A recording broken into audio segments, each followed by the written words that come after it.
Assalamualaikum warahmatullahi wabarakatuh. Di sini kami akan menampilkan video edukasi tentang materi bioteknologi. Sebelum ke videonya, izinkan kami memperkenalkan terlebih dahulu. Perkenalkan, nama saya Farah Madini. Perkenalkan, nama saya Perkenalkan, nama saya Kalisa. Perkenalkan, saya Dava Maulana Ahmad. Perkenalkan, saya Indra Winkulu. Perkenalkan, saya Christopher Messi. Teknologi adalah ilmu yang mempelajari pemanfaatan makhluk hidup untuk menghasilkan barang dan jasa. Makhluk hidup dalam bioteknologi disebut dengan agen bioteknologi. Agen bioteknologi ada yang digunakan yang pertama secara utuh, contohnya bakteri. Yang kedua, sebagian DNA dan enzim. Dalam materi bioteknologi ini juga ada sejarahnya loh. Nah, Louis Pasteur, seorang ilmuwan, menemukan pertama kalinya adanya mikroba dalam makanan pada tahun 1870. Kemudian ada juga Edward Buchner menemukan fermentasi alkohol dengan perantaraan ragi pada tahun 1897, menghasilkan etanol dan karbon dioksida. Pembagian bioteknologi terbagi menjadi dua. Yang pertama ada bioteknologi konvensial. Alat yang digunakan sederhana tanpa peralatan canggih, menggunakan metode sederhana tanpa sterilisasi. Barang yang diproduksi sedikit, biasanya menggunakan teknik fermentasi, yaitu prosesnya menggunakan ragi atau bakteri. Yang kedua, ada bioteknologi modern. Yang pertama, alat yang digunakan sudah canggih. Yang kedua, berdasarkan penelitian. Yang ketiga, menggunakan sterilisasi modern. Yang keempat, produknya massal. Yang kelima, menggunakan enzim dan DNA. Fermentasi tempe adalah proses pengolahan kedelai menggunakan kapang atau jamur Rhizopus oligosporus untuk mengubahnya menjadi produk yang kaya gizi. Proses ini melibatkan perebusan, pengupasan kulit kedelai, pencampuran dengan ragi tempe, lalu diinkubasi sekitar selama 24-72 jam dalam suhu dan kelembapan terkontrol, hingga terbentuk massa padat berwarna putih akibat pertumbuhan miselium jamur yang ada pada tempe.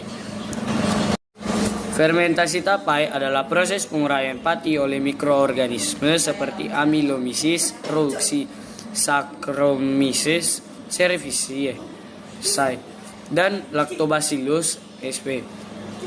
yang menghasilkan alkohol dan asam sehingga tape memiliki rasa yang manis dan asam dan beraroma yang khas.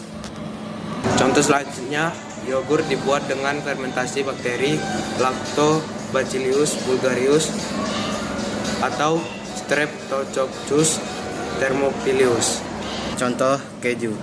Keju dibuat dengan fermentasi jamur Bacillium leucosporti atau Propicintobacterium atau Lactobacillus. Penerapan bioteknologi modern yang pertama di bidang pertanian, yaitu kultur jaringan. Kultur jaringan adalah metode memperbanyak tumbuhan dengan memanfaatkan sifat totipotensi jaringan meristem. Kultur jaringan dilakukan di dalam medium pertumbuhan steril.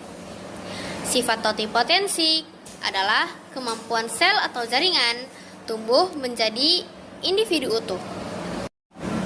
Contoh proses kultur jaringan pada buah wortel. Bidang pertanian, yaitu tanaman transgenik, teknik memodifikasi DNA agar lebih unggul dan tahan lama. Contoh tanamannya ada tanaman jagung, padi, dan gandum.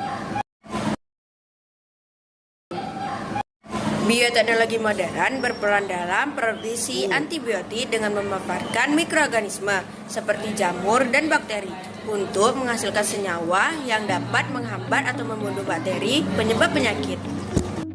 Antibiotik dihasilkan oleh Penicillium cyanogenum, Penicillium notatum, dan Streptomyces. Cloning adalah proses pembuatan salinan identik secara genetik dari sel atau organisme. Proses utamanya seperti transfer intisel somatik atau SCNT, melibatkan pengambilan inti dari sel somatik atau sel tubuh dan menempatkannya ke dalam sel telur yang intinya telah dihilangkan. Kemudian merangsang sel untuk berkembang menjadi embrio. Embrio ini kemudian dapat ditanamkan ke dalam rahim pengganti untuk menghasilkan individu klon yang memiliki materi genetik sama dengan donor inti. Teknologi hibiridoma penggabungan dua jenis sel untuk tujuan memproduksi antibodi monoklonal. Para ilmuwan menggabungkan sel kanker dengan sel limfosit. Sel kanker memiliki sifat cepat membelah, sedangkan sel limfosit dapat menghasilkan antibodi. Hasil penggabungan kedua sel ini akan menghasilkan sel hibiridoma yang cepat membelah dan menghasilkan antibodi dalam jumlah banyak. Vaksin bahan yang digunakan untuk membentuk kekebalan untuk melawan penyakit. Proses bayi tabung, yang pertama stimulasi ovarium, yang kedua pengambilan sel telur dan sperma. Setelah sel telur matang, dokter akan mengambilnya dari ovarium melalui prosedur kecil. Pada saat yang sama, sampel sperma dari pasangan juga dikumpulkan. Yang ketiga, pembuahan atau fertilisasi. Sel telur dan sperma dipertemukan dalam cawan laboratorium agar terjadi pembuahan. Perkembangan embrio yang dihasilkan akan diamati selama beberapa hari. Yang keempat, transfer embrio. Embrio yang paling sehat dan berkualitas akan dipilih dan ditransfer kembali ke dalam rahim calon ibu menggunakan kateter kecil. Yang kelima, tes kehamilan. Sekitar 12 hari setelah transfer embrio, tes darah akan dilakukan untuk mengetahui apakah program bayi tabung berhasil dan terjadi kehamilan. Penerapan bioteknologi, yaitu di bidang peternakan. Ada inseminasi buatan, yaitu metode menginjeksikan langsung sel sperma kepada rahim untuk mendapatkan keturunan. Contohnya ada pada hewan sapi. Proses bioremediasi. Yang pertama, bakteri pengurai plastik Edeonella sakaiensis. Bakteri yang membantu mengurai plastik agar tidak mencemari lingkungan. Ketiga, Pseudomonas aeruginosa, mengurai limbah minyak dan sampah organik lainnya. Bioinsektisida Bacillus thuringiensis, pembasmi hama ular. Nah, dalam bioteknologi, Thiobacillus digunakan terutama dalam proses bioleaching untuk mengekstraksi logam dari bijinya seperti tembaga, emas, dan dalam pengolahan limbah untuk menghilangkan hidrogen sulfida H2S dari air limbah.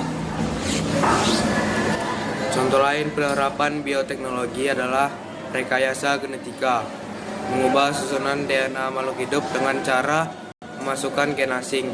Contohnya Escherichia coli menghasilkan insulin. Salah satu teknik spesifik dalam rekayasa genetika ada DNA rekombinan. DNA rekombinan adalah teknik penggabungan dua jenis DNA yang bertujuan untuk menghasilkan produk tertentu. Di dalam teknik DNA rekombinan diperlukan DNA target dan plasmid. DNA target adalah DNA yang akan disisipkan, misalnya DNA manusia yang mengandung gen insulin. Sedangkan plasmid adalah DNA sirkular pada bakteri di luar kromosom. Kelebihan dan kekurangan bioteknologi konvensional. Yang pertama, kelebihan dan kekurangannya. Yang pertama, kelebihannya ada biaya murah, yang kedua ada penerapan mudah, yang ketiga ada teknologi sederhana. Dampak negatifnya, yang pertama ada dipengaruhi keadaan alam. Yang kedua, ada perubahan sifat individu tidak terjadi atau tidak menghasilkan bibit unggul. Kemudian ada juga kelebihan atau kekurangan bioteknologi modern. Kelebihannya, hasil bibit lebih unggul, pencemaran lebih rendah, hasilnya cepat, dan menghasilkan produk obat baru.